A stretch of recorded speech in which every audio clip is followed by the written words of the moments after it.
Assalamualaikum warahmatullahi wabarakatuh. Salam sejahtera bagi kita semua. Perkenalkan, saya Insinyur Edi Permadi, SPT MSc, salah satu dosen di program studi peternakan Fakultas Pertanian Universitas Tanjung Pura dengan NIDN 0015029304. Bidang ilmu keahlian saya yaitu teknologi hasil ternak dengan fokus minat teknologi pengolahan daging. Pada kesempatan ini, saya akan menyampaikan pernyataan diri unjuk kerja Tridharma Perguruan Tinggi pada unsur pengajaran. Di program studi peternakan Fakultas Pertanian Universitas Tanjung Pura, saya mengajar beberapa mata kuliah, antara lain teknologi pengolahan hasil ternak, dasar teknologi hasil ternak, mutu dan keamanan pangan hasil ternak, teknik peternakan, mikrobiologi peternakan, dan teknologi pengawetan hasil ternak. Mata kuliah yang akan saya bawakan pada kesempatan ini yaitu teknologi pengolahan hasil ternak dengan kode mata kuliah PTN 3132. Mata kuliah ini merupakan mata kuliah wajib di program studi peternakan rumpun ilmu teknologi hasil ternak dengan bobot 3 SKS terdiri dari 2 SKS tatap muka dan 1 SKS praktikum. Mata kuliah ini diambil oleh mahasiswa pada semester 5. Mata kuliah teknologi pengolahan hasil ternak merupakan mata kuliah yang membahas definisi, prinsip, dan penerapan teknologi dalam pengolahan produk hasil ternak, meliputi teknologi processing susu, teknologi processing telur, dan teknologi processing daging secara mekanik, kimia, dan mikrobiologis untuk meningkatkan kualitas produk hasil ternak. Adapun CPNK yang diharapkan setelah mahasiswa menempuh mata kuliah ini yaitu: pertama, mahasiswa mampu menguasai pengertian dan ruang lingkup teknologi pengolahan dalam bidang peternakan, meliputi metode dan jenis bahan baku produk hasil ternak. Yang kedua, mahasiswa mampu menjelaskan prinsip dan mengaplikasikan teknik pengolahan susu segar dengan teknologi modern.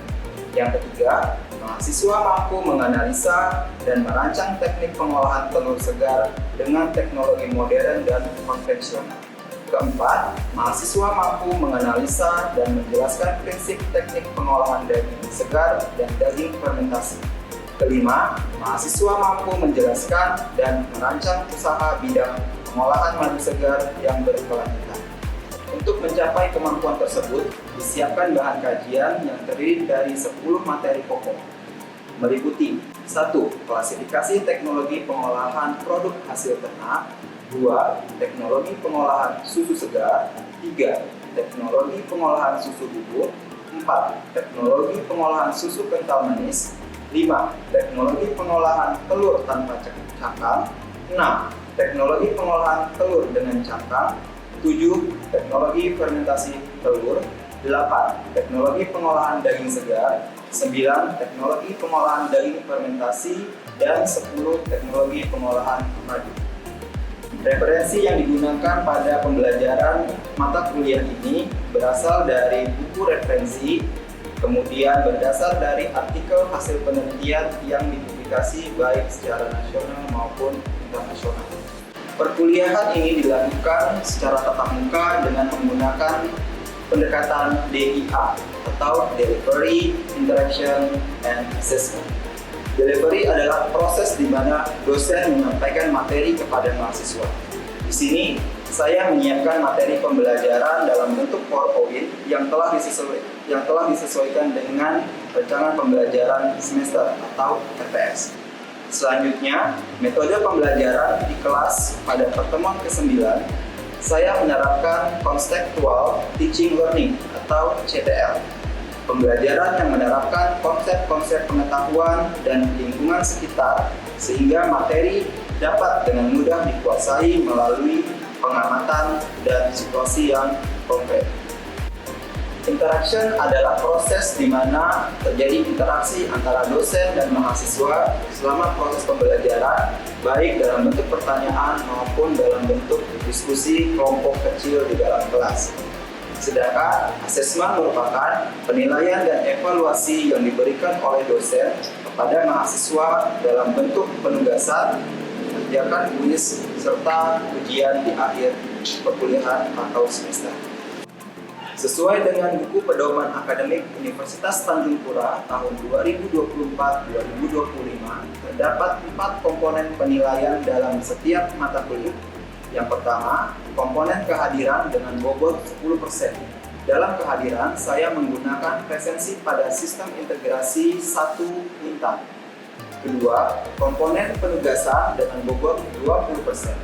Dalam penugasan, saya memberikan penugasan dalam bentuk project based learning maupun case method kepada mahasiswa, baik secara langsung di dalam kelas maupun melalui LMS Link pada sistem integrasi 1 bintang.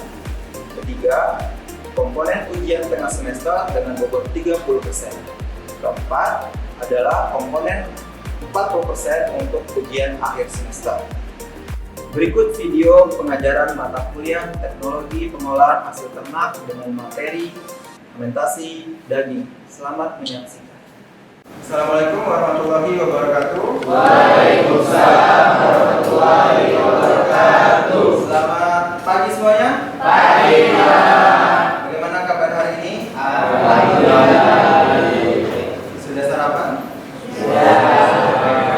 Oke, hari ini kita melanjutkan materi kita.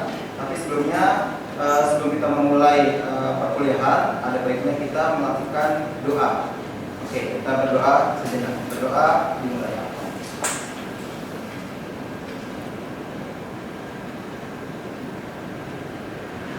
Berdoa selesai. Oke, ada yang masih ingat nggak kemarin kita bahas tentang apa? Tentang daging, masih ingat? Oke, daging. Kemarin daging khususnya kita lebih ke sosis ya. Kemudian ada bakso. Nah, masih ingat? Ada yang ingat nggak contoh bahan pengikat pada sosis misalnya? Bisa ada yang ingat? Ya, silakan terima kasih. Contoh dari bahan pengikat itu ada tepung tapioka dalam pembuatan sosis atau bakso. Kemudian ada telur juga sebagai bahan pengikat dan sebagainya. Oke, baik. Bagaimana menurut ternyata benar? Benar, Pak. Benar. Oke, baik. Jadi kita flashback sebentar. Jadi dalam proses pengolahan daging itu kita mengenal ada namanya bahan pengikat, bahan pengisi, kemudian ada bahan pemulsi, dan ada bahan tambahan.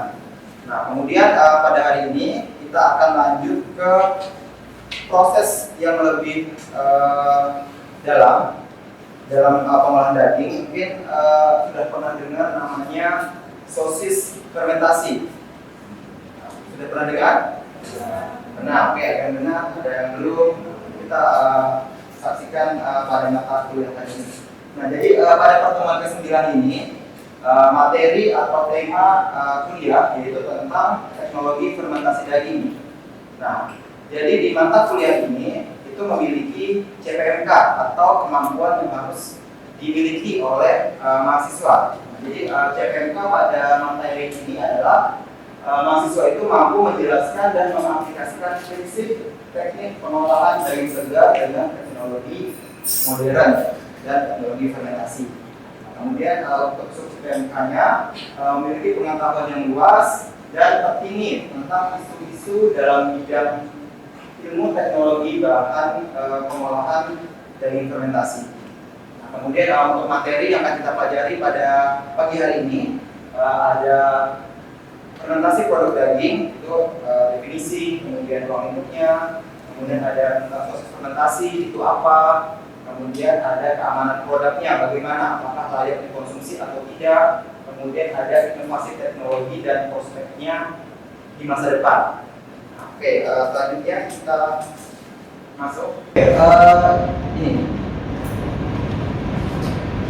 tentang produk fermentasi. Nah, jadi dalam proses fermentasi itu ada namanya proses biokimia. Nah, ada yang tahu nggak proses fermentasi yang secara biokimia itu melibatkan apa dengan apa? Ada yang tahu? Oke, silakan. Proses fermentasi itu biasanya melibatkan bakteri asam laktat. Bakteri asam laktat. Iya. Oke, mungkin ini bisa kasih contoh bakteri apa Oke, silakan ini. Untuk contoh bakteri asam laktat sendiri seperti Lactobacillus bulgaricus dan Streptococcus thermophilus. Oke, baik, benar ya. Jadi bakteri asam laktat itu contohnya tadi ada Lactobacillus bulgaricus, kemudian ada Plantarum dan sejenisnya. Nah, kemudian dalam proses fermentasi itu nanti dia akan mengakibatkan penurunan pH dari normal menjadi asam, berkisar 2 sampai 4 pH-nya. Oke, kemudian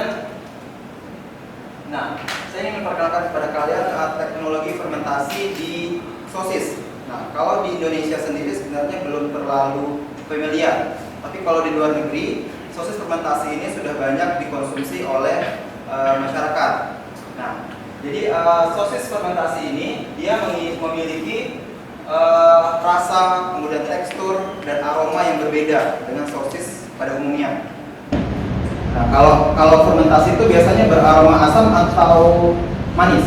Asam, ya. Jadi dia beraroma asam. Nah, kemudian selain untuk pengolahan, jadi fermentasi dalam produk sosis ini dia berfungsi juga sebagai pengawet atau biopreservasi. Nah, jadi dia bisa menurunkan pH tadi ya dari yang normal menjadi asam. Jadi harapannya itu bisa membunuh bakteri apa? Bakteri patogen. Oke, benar. Kemudian selain itu dia juga bisa memiliki nilai fungsional. Nah, nilai fungsional di sini maksudnya bahwa sosis ini salah satu sosis sehat, bisa mencegah hipertensi, kemudian juga bisa mencegah anti oksidan dan anti diabetes. Nah, kemudian untuk bahan baku, nah kira-kira selain daging sapi, daging apa lagi yang bisa digunakan dalam pengolahan sosis ini? Oke, silakan Coach. Mungkin selain daging sapi bisa menggunakan daging babi. Daging babi, daging ayam bisa? Bisa. Oke. Nah, jadi untuk bahan bakunya itu bisa dari berbagai jenis daging ya. Daging ikan pun sebenarnya bisa.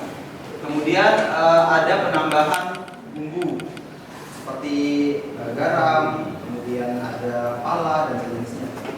Kemudian dalam pembuatan sosis itu biasa ada yang namanya bahan tambahan. Nah, biasanya yang digunakan itu adalah nitrit atau nitrat. Jadi dia fungsinya sebagai pewarna selain sebagai pengawet juga. Nah, kalau nitrit ini biasanya penggunaannya dibatasi, tidak boleh melebihi batas ambang. Nah, kemudian dalam proses fermentasi, sosis fermentasi, kita menggunakan kultur tadi ya, yang namanya bakteri. Nah, kemudian untuk tahapan proses fermentasi. Nah, saya pengen tanya coba Rini. Nah, Rini, kira-kira proses fermentasi itu melibatkan apa, kemudian merubah apa sehingga bisa mengakibatkan rasa asam pada produk. Oke, silakan Rini. Itu Pak, yang berubah itu karbohidrat, dia berubah menjadi asam laktat. Oke, baik, benar ya. Jadi dalam proses fermentasi itu kita atau bakteri itu merubah karbohidrat yang ada pada daging itu menjadi asam laktat. Makanya rasanya menjadi lebih asam. Nah, kemudian dalam proses pembuatan sosis fermentasi ini sedikit berbeda dengan sosis pada umumnya. Nah, kalau pada proses sosis fermentasi ini biasanya itu ada proses pengeringan. Jadi sosis sudah dibuat, kemudian ditambahkan kultur bakteri, kemudian dia dianginkan atau di-aging, dilayukan atau dikeringkan sehingga nanti tekstur dari sosis fermentasi itu dia kering, kemudian sedikit ada tekstur mengkerut pada permukaan dari sosis. Nah, untuk tahapan proses fermentasinya sendiri, setelah diproses bahan baku menjadi sosis, nah itu nanti ada proses pengisian menggunakan selongsong yang kolagen atau bisa dikonsumsi. Kemudian ada proses fermentasi. Fermentasi dilakukan bisa berkisar 3 sampai 7 hari untuk mendapatkan hasil yang optimal. Kemudian nanti dalam proses fermentasi itu akan terjadi pembentukan gel. gel ini nanti yang akan membuat denaturasi protein, kemudian terjadi penurunan pH, sehingga nanti teksturnya itu lebih mengkerut, kayak berkerut-kerut seperti itu. Seperti buah yang sudah lama, itu kan permukaannya dia akan mengkerut ya, kurang lebih seperti itu. Nah, untuk sosis fermentasi ini jarang atau belum familiar di Indonesia karena terkait dengan keamanan. Ada yang khawatir bahwa nanti bakteri yang tumbuh itu bukan bakteri asam laktat misalnya. Nah, kira-kira ada yang tahu contoh bakteri patogen? Oke, silakan Azinata. Baiklah, adapun contoh bakteri patogen Pak kayak Escherichia coli, itu Salmonella, itu Streptococcus aureus. Kira-kira menyebabkan apa kalau kita mengkonsumsi bakteri patogen ini? Bisa sakit perut, Pak. Oke, baik, terima kasih. Nah, jadi memang kita harus melakukan pemantauan terhadap bakterinya ya. Jadi jangan sampai produk yang kita buat itu mengandung bakteri E. coli tadi yang bisa menyebabkan diare. Kemudian ada uji sensori. Nah, sensori ini biasanya diuji cobakan ke konsumen. Nah, biasanya ada yang dari rasa, dengan aroma, dari warna, seperti itu. Kemudian ada standarnya SNI. Ada SNI, kemudian ada juga HACCP. Jadi kalau produk itu sudah ada HACCP-nya, ada SNI, berarti dia aman. Ya. Oke, kemudian untuk inovasi atau teknologi terkini dalam proses pengolahan sosis itu ada banyak ya. Jadi bisa dimulai dari kultur starter baru, jadi penggunaan jenis bakteri baru. Tidak hanya dari golongan Lactobacillus plantarum misalnya, tapi bisa juga dari bakteri yang kita isolasi dari produk lain. Kemudian ada dari proses fermentasi yang cepat, nanti akan menghasilkan kualitas yang seperti apa. Kemudian ada biopreservasi, jadi pemanfaatan kultur starter probiotik. Kemudian ada automatisasi, jadi menggunakan teknologi agar fermentasi itu bisa terjadi atau berjalan dengan optimal. Nah, kemudian ada penerapan dari teknologi blockchain untuk ketelusuran dan lengkap dari yang terbaru. Nah, kemudian untuk kesimpulan dari materi ini adalah bahwa sebenarnya sosis fermentasi itu merupakan salah satu teknologi atau inovasi baru dalam pembuatan sosis. Nah, jadi bisa dikembangkan dengan berbagai macam jenis teknologi terkini tadi seperti kultur atau dengan menggunakan mesin untuk otomatisnya.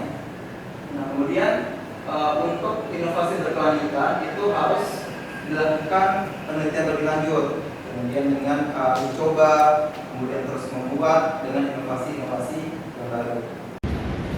Oke, silakan ini. Dalam proses fermentasi sosis itu kan bakteri yang digunakan Lactobacillus dan Pediococcus, Pak.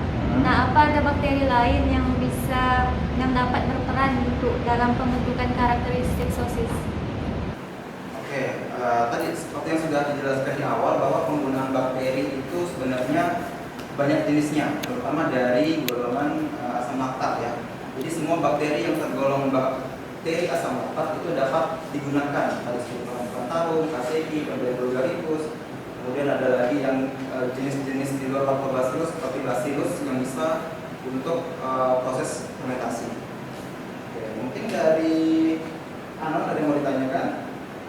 Sepertinya terlihat bingung. Silakan.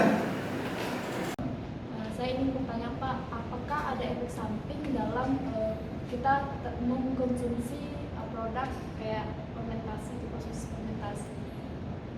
Oke, baik, terima kasih atas pertanyaan yang bagus. Nah, jadi mungkin yang menjadi kurang populer di Indonesia adalah dari apakah boleh dimakan, apakah sehat gitu ya. Jadi kalau berdasarkan hasil penelitian, jadi sosis fermentasi ini dia memiliki nilai fungsional. Tadi yang seperti saya sebutkan bahwa dia bisa sebagai anti diabetes, kemudian anti hipertensi, kemudian ada antioksidan juga untuk meningkatkan sistem imun kita dalam hidup sehari-hari. Nah, mungkin itu. Nah, untuk lebih jelasnya nanti setelah ini saya akan berikan tugas kepada adik-adik tentang penggunaan jenis bakteri terbaru atau jenis bakteri yang lain di luar Lactobacillus plantarum dan sejenisnya. Jadi nanti silakan adik-adik bikin kelompok. Satu kelompok bisa 5 orang, bebas silakan dibentuk. Saya beri waktu sekitar 2 menit atau 5 menit untuk mencari literatur. Kemudian nanti kelompok yang siap atau sudah bisa nanti akan mempresentasikan hasil diskusinya bersama kelompok. Oke, baik, silakan.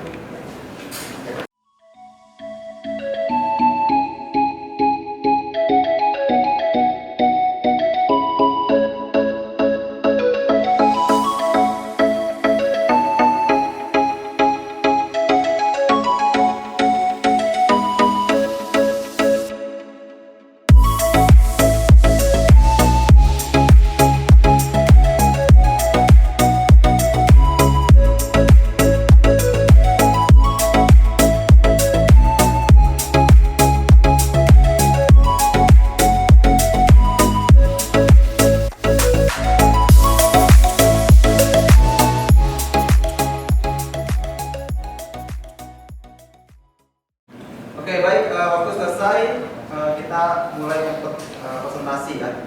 Ada kelompok yang bersedia presentasi? Pak. Oke, baik, silakan kelompoknya Adinata.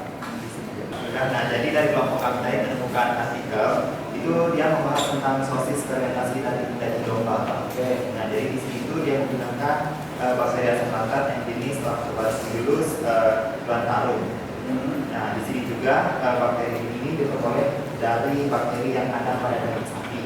Nah, kemudian bakteri ini dapat meningkatkan kualitas susu, kualitas daging domba, seperti kayak protein yang susah, gitu Pak. Habis itu bakteri ini juga dapat menghambat pertumbuhan bakteri patogen dengan cara tadi itu kayak hanya turun, jadi bakteri-bakteri yang lain itu tidak bisa hidup. Habis itu selanjutnya itu akan dibahas oleh teman saya. Oke, kemudian silakan Makin. Terima kasih atas waktunya. Untuk melanjutkan presentasi dari teman saya akan menampilkan tabel berupa tabel fisikokimia dan mikrobiologi dari fermentasi sosis domba ini, Pak. Yang pertama itu dari fisikokimianya, Pak. Ternyata itu pH dari kontrol yang pertama itu menurun, Pak, pH-nya setelah diberikan probiotik dari Lactobacillus plantarum tadi. Lalu bakteri asam laktatnya juga naik dari yang awalnya 2,03 menjadi 3,03. Lanjut untuk lemak, untuk kandungan lemaknya itu menurun dari yang awalnya itu 7,25 menjadi 6,39. Justru yang kita lihat di sini adalah protein kasarnya yang naik, di mana protein kasarnya yang dari awalnya itu hanya 18,87 naik menjadi 19,26. Juga untuk karbohidratnya sendiri itu menurun yang dari 6,91 menjadi 6,44. Bukan hanya fisikokimianya saja, tetapi dari segi mikrobiologinya juga menurun, Pak. Terutama pada kandungan total lactic acid bakteria atau LAB itu dari yang awalnya 6,43 menjadi naik dari 6,43 menjadi 9,32, yang mana itu bakteri yang dibutuhkan. Lalu ada total E. coli-nya yang mana itu menurun, Pak, dari yang 3,58 menjadi 1,72. Juga pada bakteri Salmonella sp pada sosis yang menggunakan probiotik itu dinyatakan negatif atau tidak ada. Oke, baik, terima kasih. Saya izin bertanya. Ya, silakan. Jadi kenapa proteinnya bisa naik? Nah, kalau proteinnya naik itu karena ada aktivitas dari si asam laktat itu, dia membentuk daging. Nah, daging itu yang awalnya berbentuk protein, dia berubah menjadi asam amino dan ini juga mudah diserap oleh tubuh. Oke, baik, terima kasih Adinata. Oke, baik, terima kasih buat adik-adik semua yang sudah mempresentasikan hasil diskusinya bersama teman. Jadi untuk lebih jelasnya nanti adik-adik bisa lihat referensi di sini. Ada beberapa artikel dan buku yang bisa dijadikan pedoman untuk lebih memperdalam proses fermentasi. Nah, kemudian sebelum berakhir, silakan adik-adik untuk scan barcode absen terlebih dahulu sebagai bukti bahwa adik hadir pada pagi hari ini. Oke, baik. Sudah.